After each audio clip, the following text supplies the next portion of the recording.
तब नंदी कहते हैं उस व्याध से, हे व्यातपात योग आने पर जब नर्मदा नदी में स्नान करके महेश्वर का पूजन करोगे तब शाप का अंत होगा और तुम पुनः यहाँ आ सकोगे। यह सुनकर वह गंधर्व वहां से चला गया और चंडाल योनि में उत्पन्न हुआ। उस योनि में भी उसे अपने पूर्व जन्म का स्मरण बना रहा और वह तीर्थ यात्रा के प्रसंग से पर्वत वन और काननों सहित संपूर्ण पृथ्वी पर विचरण करने लगा। देव योग से नर्मदा के तट पर आया। वहां उसने शंकर स्थित लिटिल शिव वेदी में जाकर भांति भांति के फूल पुष्प और उपचारों से भगवान शिव का पूजन किया। गंधर्व की भक्ति जानकर भगवान शिव उसके सामने प्रत्यक्ष प्रकट हुए। उसी स्थंडिल वेदी से जल में परम पावन शिवलिंग के रूप में उनका प्रादुर्भाव हुआ। महादेव जी बोले, हे महाभाग, तुम्हारे मन में जो इच्छा हो उसके अनुसार वर मांग लो। गंधर्व ने कहा, हे महादेव, हे मेरे परम पिता, आपके प्रसाद से भूमंडल में यह स्थान मेरे नाम पर सप्त सरस्वती के रूप में विख्यात हो और यह शिवलिंग भी सरस्वत लिंग कहलाए। जो पापी चांडाल एवं नराधम पशु पक्षियों की योनि पड़े हैं वे भी इस तीर्थ के प्रभाव से पाप मुक्त हो स्वर्गलोक में चले जाएं। एवं मस्तु कहकर भगवान महेश्वर अंतर ध्यान हो गए। तब वह गंधर्व भी शाप मुक्त हो शिवलोक में को प्राप्त हो गया। जो मनुष्य सप्त सारस्वत तीर्थ में स्नान करके भगवान वृषभ ध्वज की पूजा करता है वह अपनी 21 पीढ़ियों का उद्धार करके स्वर्गलोक में प्रतिष्ठित होता है। जो वहां स्नान करते हैं वे स्वर्ग लोक में जाते हैं और जिनकी वहां मृत्यु हो जाती है वे पुनर्जन्म से मुक्त हो जाते हैं। शांडल्य और नर्मदा का संगम सब पापों को हरने वाला और श्रेष्ठ तीर्थ है। वही शांडलेश्वर लिंग भी है। उस तीर्थ में स्नान करके महादेव जी की पूजा करने से मनुष्य फिर कभी कर्म भूमि में जन्म नहीं लेता। वहां तिल और जल की अंजलि देने तथा हवन और पिंडदान करने से पितृ 14 इंद्रों के समय तक तृप्त रहते हैं। उस तीर्थ में शांडल्य, कौंडन्य, भांडव्य, कौशिक, कश्यप और भृगु ये तथा अन्य भी बहुत से महर्षि गण जप और ध्यान में तत्पर रहते हैं। वहां 60,000 मुनियों ने उग्र तपस्या का अनुष्ठान किया है। शांडल्य और नर्मदा के संगम में शांडल्य जी का आश्रम बहुत मनोहर है। लोक में वह शांडल्यपुर के नाम से प्रसिद्ध है। अनेक ब्रह्म ऋषि वहां निवास करते हैं। नर्मदा के दक्षिण तट पर द्वादश तीर्थ, देवदारू तीर्थ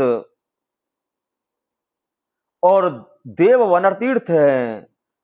द्वादश तीर्थ सब पापों का नाश करने वाला है। वहां ज्ञान स्वरूप सिद्धलिंग में महादेव जी स्थित हैं। उसी तीर्थ में कनका को मोक्ष देने वाला कल्याण में कनकेश्वर लिंग है। वही वही जरेश्वर लिंग है जहां ज्वर का अभाव है। उसके पास ही पंच ब्रह्मोश्वर लिंग है जो सब पापों से मुक्त करने वाला है। पंच ब्रह्मेश्वर, पुष्पेश्वर तथा स्थंडलेश्वर ये 3 लिंग वहां प्रधान हैं। नित्य नैमित्य कार्य में चंद्र ग्रहण और सूर्य ग्रहण के समय श्रद्धा पूर्वक संगम में स्नान करके तीनों लिंगों का पूजन करने से पितृ स्वर्गलोक में जाते हैं। नर्मदा के दक्षिण भाग में गोप्य लिंग है। उसके पूजन से ब्रह्म हत्या आदि पाप 7 रात में नष्ट हो जाते हैं। राजन, पितृ पितामह तथा मातामह आदि सभी आपस में यह गाथा गाते रहते हैं कि क्या हमारे कुल में भी कोई ऐसा परम धार्मिक पुत्र उत्पन्न होगा जो हमें नर्मदा के जल से पूजित तिल युक्त हवस्य का पिंड देगा, जिससे कि लाखों वर्षों तक तृप्त रहकर हम परम गति को प्राप्त होंगे। नर्मदा और कुब्जा के संगम में स्नान करने के लिए सोमवती अमावस्या प्रसिद्ध पर्व है।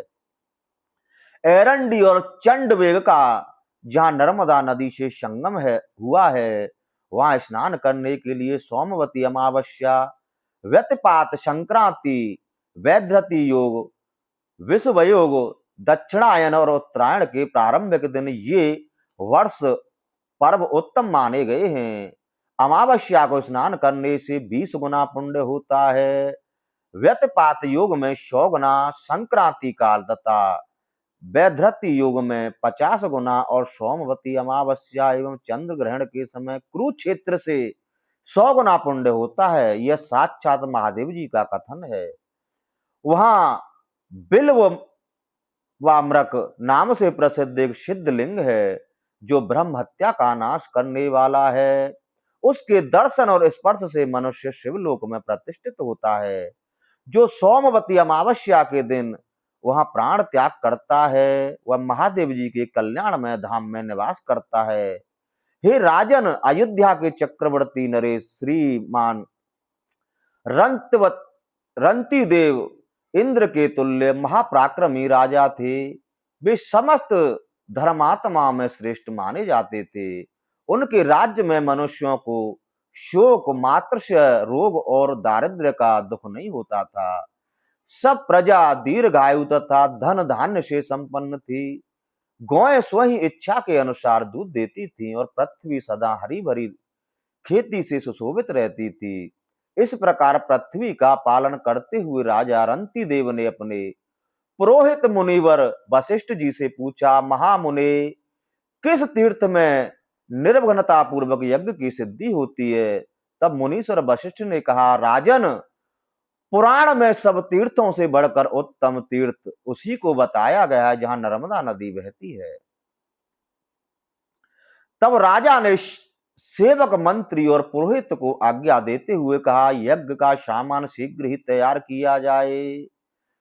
तत्पश्चात दूतों को भिन्न भिन्न देशों में शीघ्र जाने की आज्ञा देते हुए कहा, समस्त राष्ट्र में यह घोषणा करा दी जाए कि सब राजा मेरे यज्ञ में पधारें। रंती देव की आज्ञा से सभी सामंत नरेश उस यज्ञ में सम्मिलित होने के लिए आए। महाराज रंती देव भी अपनी रानी और यज्ञ सामग्रियों के साथ दिव्य रथ पर आरूढ़ हो नर्मदा के तट पर गए। वहां यज्ञ मंडप, यज्ञ कुंड और यज्ञ के सभी सुरमण्य बनाए गए थे। नाना प्रकार के भोज्य पदार्थ और पकवान तैयार किए गए थे। महाराज ने अपनी पत्नी के साथ यज्ञ की दीक्षा ली।